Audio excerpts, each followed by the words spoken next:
Every morning before sunrise, before the city yawned and stretched into motion, an old man named Pa Jide arrived at Royal Pillars High School.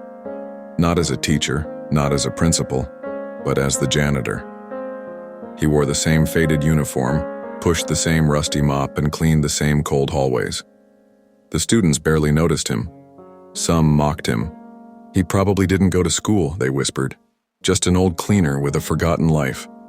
But every evening after the classrooms emptied, Pa Jide would walk into the library, pick up a chalkboard, and write complex equations. He solved math puzzles that would confuse even the best students. One day, a curious boy named Tolu forgot his textbook in class. When he came back for it, he found Pa Jide scribbling furiously on the board. Formulas, graphs, and theories that Tolu didn't understand. "Sir, what are you doing?" The old man smiled without turning. "Just cleaning up, with numbers." From that day, Tolu watched. Every evening after cleaning, Pa Jide transformed into something else. Not a janitor, but a thinker, a teacher, a genius. Tolu couldn't keep it to himself. He told his mathematics teacher, who laughed at first, until she saw the board. The equations weren't just correct, they were advanced, university-level mathematics. Shocked, the school principal called Pa Jide into the office. "Who are you, really?"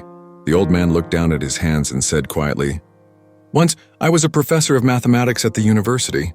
But during a political protest, my son was killed. I left everything. I couldn't teach anymore, so I cleaned instead.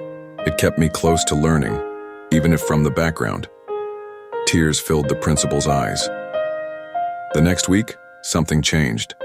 A special class was created after school, the janitor's lessons. Every evening, students sat around Pa Jide, not in judgment, but in admiration. He taught not just math, but life, discipline, focus, grace. Within 2 years, Royal Pillars High produced the top math students in the state. When asked what changed, they all said the same thing.